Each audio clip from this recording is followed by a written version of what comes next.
નમસ્કાર, હું છું પરવીન પઠાણ અને ગુજરાતની વાત પ્રોગ્રામમાં તમારું સ્વાગત કરું છું.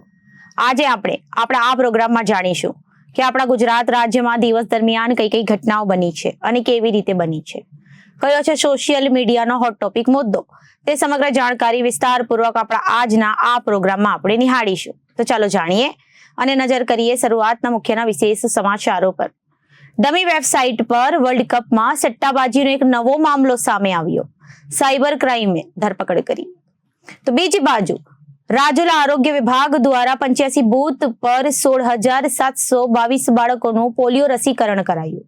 અને બીજી જગ્યાએ અમદાવાદમાં શહેરના મેજેસ્ટિક કોમ્પ્લેક્સ ખાતે રાજકોટ લોકસભા સાંસદ પરસોત્તમ રપાલા અને એલિસ બ્રિજ વિધાનસભાના ધારાસભ્ય Amulbhai Bhatt Terra skin and એસ્થેટિક્સ ક્લિનિકના ઉદ્ઘાટન પ્રસંગે હાજર રહ્યા હતા. તો બીજી બાજુ અંકલેશ્વરની સિલિકોન જ્વેલ કંપનીને બેંક દ્વારા સીલ કરાઈ.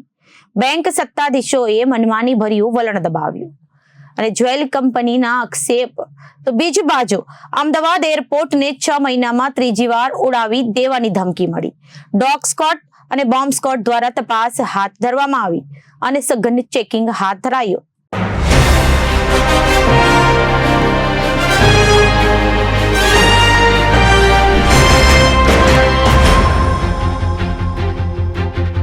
હવે જોઈએ સમાચારો વિગતવાર. વર્લ્ડ કપમાં સટ્ટાબાજીનો એક નવો મામલો સામે આવ્યો છે અને આ કેસમાં ગુજરાત પોલીસે રવિવારે 2 લોકોની ધરપકડ કરી હતી. હકીકતમાં અમદાવાદ ક્રાઇમ બ્રાન્ચમાં અનેક ફરિયાદો નોંધાઈ હતી. કેટલાક લોકો ગેરકાયદેસર રીતે T20 વર્લ્ડ કપ મેચનું લાઈવ સ્ટ્રીમિંગ કરી રહ્યા છે અને ડમી વેબસાઇટ દ્વારા સટ્ટાબાજી પણ કરવામાં આવી રહી છે. T20 વર્લ્ડ કપ 2024ના પ્રસારણ અધિકારો સ્ટાર ઇન્ડિયા પ્રાઇવેટ લિમિટેડ પાસે છે અને ગેરકાયદે સ્ટ્રીમિંગના કારણે સ્ટાર ઇન્ડિયાને ભારે નુકસાન થઈ રહ્યું છે. સાયબર ક્રાઇમ પોલીસે સર્વરને ટ્રેક કરતા ઊંઝાનગરના દિવ્યાંશુ પટેલની ધરપકડ કરી છે. પોલીસે પોતાના નિવેદનમાં કહ્યું કે અમે 3 CPU, 4 monitor, 1 laptop, 1 iPad, 6 router, international debit card અને મોબાઈલ ફોન જપ્ત કર્યા છે. પટેલે એક ડોમેન ખરીદ્યું હતું જેના દ્વારા ક્રિકેટ મેચની સ્ટ્રીમ ડમી વેબસાઇટ પર અપલોડ કરવામાં આવતી હતી અને તેમાં તેના ભાગીદારનું નામ મુકેશ પટેલ છે. શુભમ પટેલ નામના વ્યક્તિ પર પણ આ આરોપ છે જેનું રહેઠાણ કેનેડા છે અને તે જ શુભમ જ વિડીયોને પ્રોસેસ કરવાનું કામ કરતો હતો. પોલીસે પોતાના નિવેદનમાં પાકિસ્તાન સાથે આ રેકેટના કનેક્શનનો ઉલ્લેખ કર્યો છે અને કહ્યું છે કે દિવ્યાંશુ, મુકેશ અને શુભમ પાકિસ્તાની નાગરિક પાસેથી મેચનું લાઈવ સ્ટ્રીમિંગ મેળવી રહ્યા હતા જેનું નામ અઝર અમીન હોવાનું કહેવાય છે. આ લોકો ઘણી વેબસાઇટ લાઈવ સ્ટ્રીમિંગ કરતા હતા. આ વેબસાઇટ સાથે સંકળાયેલા તમામ બેંક ખાતા નકલી હતા. અમદાવાદની એક ખાનગી બેંકમાં કામ કરતા આકાશ ગોસ્વામીની પણ ધરપકડ કરવામાં આવી છે. એવું કહેવામાં આવી રહ્યું છે કે પાકિસ્તાન, કેનેડા, દુબઈ અને અન્ય ઘણા દેશોને ગેરકાયદેસર રીતે ઓનલાઈન સટ્ટાબાજીમાં સામેલ કર્યા છે. સાયબર ક્રાઇમ અમદાવાદમાં આપણે ગુનો નોંધ્યો છે જેમાં ICC વર્લ્ડ કપ જે અત્યારે ચાલુ છે એની લાઈવ સ્ટ્રીમિંગ અને અધિકૃત રીતે આ વેબસાઇટ પર magicwin.com કરીને એક વેબસાઇટ છે એના પર ચાલતી હતી, જેના અનુસંધાને આ ગુનો નોંધ્યો છે. આની તપાસ કરતા મૂળ જે આપણને આરોપી મળ્યા છે એમાં એક દિવ્યાંશુ પટેલ કરીને છે જે ઊંઝાનો છે, મહેસાણાનો, અને એ અહીંયાથી એને ડોમેન લીધું હતું જેના પર આ લાઈવ સ્ટ્રીમિંગ થતી હતી, ઇલીગલ સ્ટ્રીમિંગ. એની સાથે 2 બીજા જણ છે, એક હર્ષ પટેલ છે જે ઊંઝાનો છે અને એક શુભમ પટેલ છે જે કેનેડા રહે છે. આ 3 જણ મળીને આ આખું કામ કરતા હતા. એમાં મૂળ જે શુભમ પટેલ છે એ ક્લાયન્ટ જે વેબસાઇટ્સ જેના પર આ સ્ટ્રીમિંગ પ્રસારણ કરવાની છે એ જ ક્લાયન્ટ્સ શુભમ પટેલ શોધીને લાવતો હતો. ડોમેન આને દિવ્યાંશુ પટેલના નામે હતા અને આગળ પછી આ લોકો સર્વર ભાડે લેતા હતા જેમાં હર્ષ પટેલ અને શુભમ પાસે આ ભાડેના સર્વર હતા અને આ લોકો એના પર સ્ટ્રીમિંગ કરતા હતા. આપણે દિવ્યાંશુ પટેલ પાસેથી 3 કમ્પ્યુટર, મોનિટર, લેપટોપ, આઈપેડ અને 6 ફોરેનના ડેબિટ કાર્ડ મળ્યા છે અને બીજી તપાસ દરમિયાન એ પણ જાણવા મળ્યું છે કે એ પોતે ITI નો સ્ટુડન્ટ હતો અને એના પછી એને વેબ ડેવલપિંગનું કોર્સ કર્યું હતું. 2020થી એને SS247 લાઈવ અને SS247 લાઈવ બે ડોમેન એને ચાલુ કર્યા હતા અને એના દ્વારા આ લોકો આ વેબસાઇટ પર અને અનેક બીજી વેબસાઇટો પર આ લાઈવ સ્ટ્રીમિંગ કરતા હતા. આપણે જ્યારે તપાસ જે ટેકનિકલ તપાસ કરી એમાં એ પણ આવ્યું છે કે આ સ્ટ્રીમિંગ જે થતું હતું એ પાકિસ્તાનથી ના નેટવર્કથી થતું હતું. ત્યાં અજમલ કરીને છે જે ત્યાં એક કેબલ ઓપરેટર છે અને અઝહર અમીન કરીને જે કેબલ ઓપરેટર છે એના પાસેથી આ સ્ટ્રીમિંગની ફૂટેજ એ લોકો ત્યાંથી મેળવતા હતા. એ પાકિસ્તાનમાં ટીવી કેબલનું કામ કરે છે અને ત્યાંથી આ લોકોને આપતા હતા.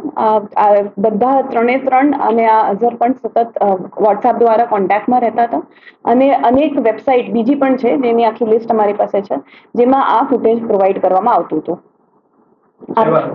જી તો આપણે દિવાંશુ પટેલની ધરપકડ કરી છે. તે સાથે બેંક અકાઉન્ટમાં ચેક કરતા કે આ સ્ટ્રીમિંગ આ વેબસાઇટ પર અમે જ્યારે વેબસાઇટનું આખું જોયું ત્યારે એ પણ જાણવા મળ્યું કે વેબસાઇટ પર ઇલીગલ બેટિંગ ચાલતું હતું. એ લોકો ગેમ્બલિંગમાં પણ આ વેબસાઇટનું યુઝ કરતા હતા અને ગેમ્બલિંગમાં જે બેંક અકાઉન્ટ્સ છે અનેક બેંક અકાઉન્ટ્સ હતા અલગ અલગ બેંકના. એમાંથી એક અહીંયા અમદાવાદના બેંકનું હતું બંધન બેંક અને બંધન બેંકમાં અકાઉન્ટ હતા અને એનો એ અકાઉન્ટ ડમી અકાઉન્ટ પ્રોવાઈડ કરનારની પણ અમે ધરપકડ કરી છે. એ જે આકાશગીરી કરીને છે આકાશગીરી ગોસ્વામી એ આ બેંક અકાઉન્ટ લોકોને લઈ આવતો હતો અને આ બંધન બેંકમાં ખાતું ખોલાવીને આ ભાડાના અકાઉન્ટ કરાવતા હતા જેમાં બેટિંગ માટેના પૈસા જમા થતા હતા. અઝહરના કોન્ટેક્ટમાં કેવી રીતે આવ્યા? અઝહરના કોન્ટેક્ટમાં આ બંને જે બીજા છે શુભમ અને હર્ષ છે એ લોકો એન્જિનિયરિંગના સ્ટુડન્ટ્સ છે અને જ્યારે આ લોકોએ બેટિંગનું ચાલુ કર્યું ત્યારે એમને ખબર પડી કે આ એક ટીવી ઓપરેટર જે કેબલ ઓપરેટર છે એના કોન્ટેક્ટમાં આવ્યા હતા થ્રુ વેબસાઇટના દ્વારા જ એ લોકો આવ્યા હતા કોન્ટેક્ટમાં. અને આ લોકો જે સ્ટ્રીમિંગની લિંક કઈ રીતે આપતા હતા? વોટ્સએપ પર આપતા હતા કે કઈ રીતે આપતા હતા? મેઇન ટાર્ગેટ આ લોકોનો કોણ હતો? જે સટોડિયા હતા કે અન્ય કોઈ વેર હતો? અમને બંને વસ્તુને કેટર કરે છે. એક તો સ્ટ્રીમિંગ માટે પણ કરે છે. લાઈવ સ્ટ્રીમિંગ છે એટલે એકદમ પેલું લેગ સાથે પણ નહીં એકદમ રાઈટ ટાઈમ પર છે. તો થોડાક વેબસાઇટ્સ સ્ટ્રીમિંગ માટે હતા અને બીજા વેબસાઇટ્સ ગેમ્બલિંગ માટે પણ છે. પાકિસ્તાનથી સિગ્નલથી ટ્રાન્સફર કરતા હતા વેબસાઇટ ઉપર લેતા હતા સર્વરથી બનાવ્યું હતું? હા એ લોકોએ ભાડે સર્વર લીધું હતું અને એની જે કી હોય છે એ આ લોકોએ આ અઝહર પાસેથી લીધી હતી અને એના લીધે આ સ્ટ્રીમિંગની આખી લિંક એમને મળતી હતી અને સર્વર શુભમ પટેલ પાસે મોટાભાગના સર્વર હતા અને એક બે સર્વર એને અહીંયા હર્ષ પટેલના ઘરે પણ હતા. ફાયદો શું આવું કરવા પાછળનો આરોગ્ય? ફાયદો એક તો સ્ટ્રીમિંગ જે છે હાલની આઈસીસી વર્લ્ડ કપ જે છે એમાં ફક્ત હોટસ્ટાર પાસે એના લીગલ રાઇટ્સ છે સ્ટ્રીમિંગના અને એ પછી જેને લીગલ રાઇટ્સ આપે છે સ્ટ્રીમ કરવામાં તો આ બધી વેબસાઇટ પર ફ્રી ઓફ કોસ્ટ જે જોઈ શકે છે એક એ એમનો ફાયદો છે. અને બીજો અમને આમાં ખૂબ ઇન્કમ પણ મળતી હતી. ઇવન અહીંયા જે મહેસાણાના 2 જણ છે એમને પણ ખાસું એવું ઇન્કમ જનરેટ થતી હતી અને ગેમ્બલિંગ સાથે જે પૈસા છે એ એમનો ફાયદો થતો હતો. એ જે આપણે આ જે વેબસાઇટ છે એના પર જો તમારે ગેમ્બલિંગ કરવી હોય બેટિંગ કરવી હોય તો જે બેંક અકાઉન્ટમાં પૈસા ડિપોઝિટ કરવાના છે એ બેંક અકાઉન્ટની તપાસ કરતા અહીંયા ડમી અકાઉન્ટ મળ્યા છે જે ભાડે આપનાર છે જે અકાઉન્ટ હોલ્ડર છે એમને પણ ખ્યાલ નથી કે એમનું અકાઉન્ટ આ પર્પઝથી લીધું છે. એ લોકોને શોધીને એમના અકાઉન્ટ ખોલાવાનું કામ આ આકાશગીરી કરતો હતો. સમજવું એ છે કે ખાલી સ્ટ્રીમિંગ માટે બંને માટે હતું. સ્ટ્રીમિંગ અને સટ્ટો બંને માટે ચાલતું હતું. સટ્ટા માટે કોઈ નામચીન હજી અમે તપાસ કરીએ છીએ કે આગળ ઉપર આમાં કોના નામ આવે છે એ અમારી તપાસ ચાલુ છે અને આ લોકો પબ્લિસિટી પણ કરી છે એટલે પોપ્યુલર વેબસાઇટ છે તો આગળ એ તપાસમાં નીકળશે. આપણે મીડિયા ચેનલ્સ અને ઇવન હોર્ડિંગ્સ છે ઘણા બધા છે એમાં પબ્લિસિટી પણ એમને કરેલી છે. એનો માસ્ટર માઇન્ડ કોણ કહી શકાય? એ અમે તપાસ કરીએ છીએ હજી એ ચાલુ છે. સુધી જ રહેશે આ નેટવર્ક કે અન્ય કોઈ વ્યક્તિ આમાં સંડોવાયેલો હોઈ શકે છે? એ લાગી રહ્યું છે કે આગળ પણ ઘણા બધા નામો નીકળશે જેમાં સંડોવણી હશે અને કદાચ માસ્ટર માઇન્ડ જે છે એનું પણ અમે આગળ તપાસમાં નામ જોઈશું ઇન્વેસ્ટિગેશનમાં.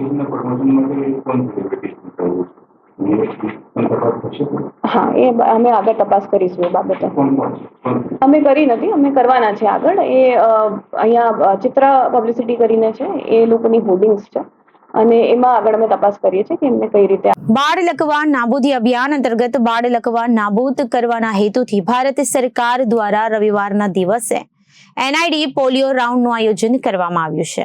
ત્યારે રાજુલા તાલુકાના શહેરી અને ગ્રામ્ય વિસ્તારમાં 5 વર્ષથી નીચેના 19,000 ઉપરાંત બાળકોને પોલિયો રસીના 2 ટીપા પીવડાવવામાં આવનાર છે. તે માટે taluka health officer doctor Nilesh Kalsariya અને સુપરવાઇઝર સંજયભાઈ દવે સહિતની ટીમે દ્વારા અસરકારક સુપરવિઝન કરવામાં આવી રહ્યું છે. પલ્સ પોલિયો રસીકરણ કામગીરીની શરૂઆત રાજુલા તાલુકાના ડોડિયા ગામે અગ્રણી કનુભાઈ પોપટ અને ભગુભાઈ નકુમના હસ્તે કરાઈ હતી, જેમાં પ્રથમ દિવસે 85 બૂથ પર આરોગ્ય કર્મચારી, આશા બહેનો અને આંગણવાડી કાર્યકરોની ટીમ દ્વારા 16,722 બાળકોનું રસીકરણ કરવામાં સફળતા મળી હતી.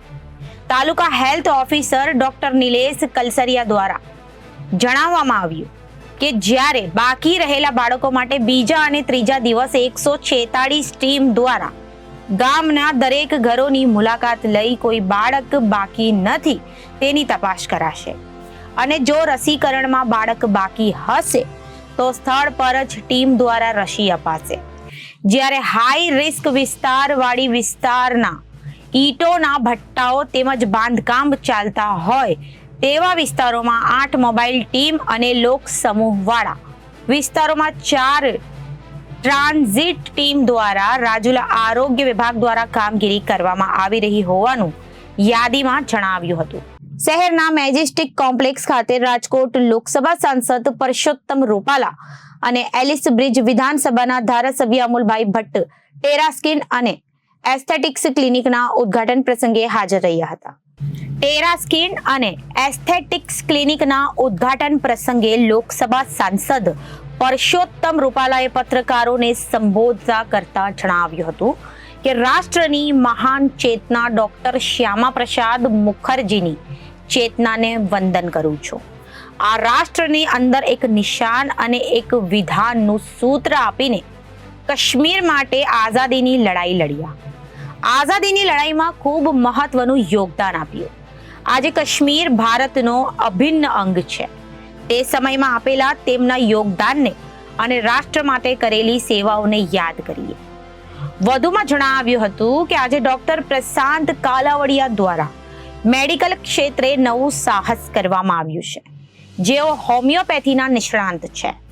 ખાસ કરીને વાત કરીએ તો વર્તમાન સમયમાં વડાપ્રધાન નરેન્દ્ર મોદીની સરકાર બન્યા પછી આ દેશમાં ખાસ કરીને શરૂ કરવામાં આવેલી ઓલ્ટરનેટ મેડિસિન, આયુર્વેદ, યુનાની વગેરેની પ્રોત્સાહન આપવા માટે આયુષ્ય મંત્રાલય બનાવવામાં આવ્યું, જેના કારણે હેલ્થ સેન્ટરની અંદર અનેક આયામો અને પ્રયોગો જોવા મળ્યા.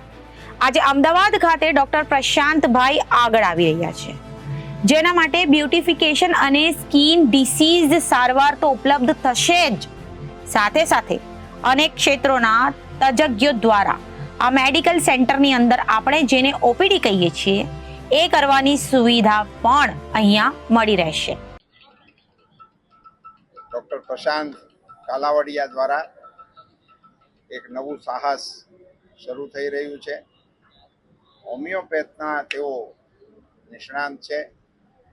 વર્તમાન સમયની અંદર અને ખાસ કરીને પ્રધાનમંત્રી શ્રી મોદીજીની સરકાર બન્યા પછી 14 પછી આપણા દેશમાં ઓલ્ટરનેટ મેડિસિન, આયુર્વેદ, હોમિયોપેથ, યુનાની વગેરેને પ્રોત્સાહન આપવાનું શરૂ થયું.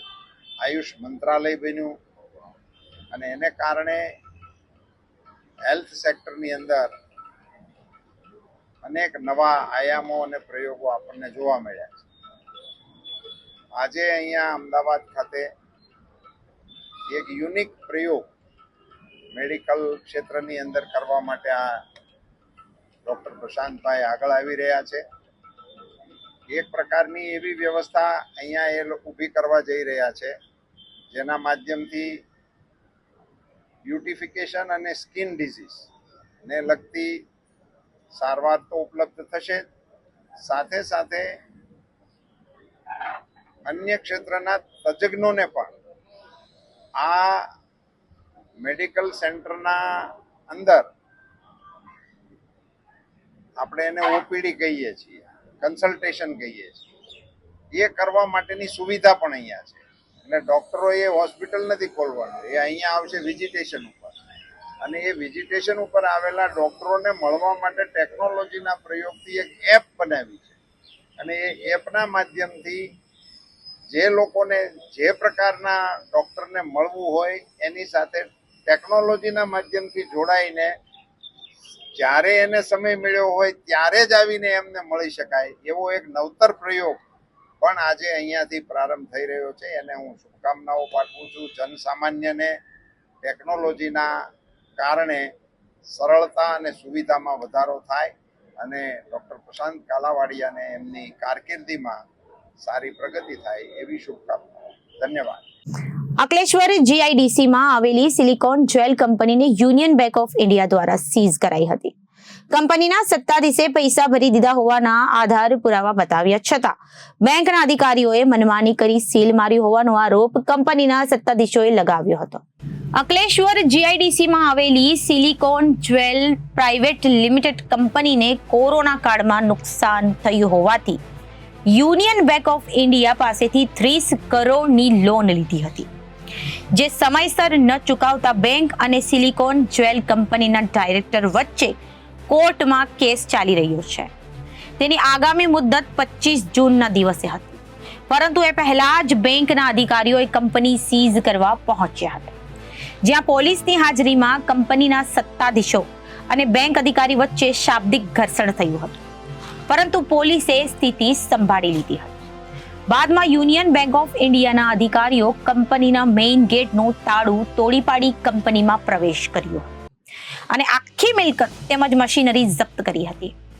કંપની તરફથી ધર્મેશ પટેલ મીડિયા સાથે વાત કરતા જણાવ્યું હતું કે કોરોના કાળમાં નુકસાન થયું હોવાથી લોન ભરપાઈ કરી શક્યા ન હતા, પણ કોર્ટના હુકમ બાદ લોન પૈકીની 6.5 કરોડની રકમ જે ભરવાની હતી તે અમે બેંકમાં ભરી.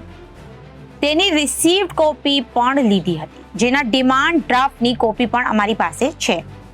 કોર્ટમાં 2 દિવસ પછી આ મુદ્દે તારીખ પણ છે, પરંતુ બેંકના અધિકારીઓએ મનમાની અને જોહુકમી કરી લોનની રકમ ભરી હોવા છતાં કંપનીની મિલકત જપ્ત કરી છે. યુનિયન બેંક ઓફ ઇન્ડિયાના અધિકારીઓને આક્ષેપો વિશે પૂછતા તેમણે આ મામલે કંઈ પણ કહેવાનો ઇનકાર કર્યો હતો.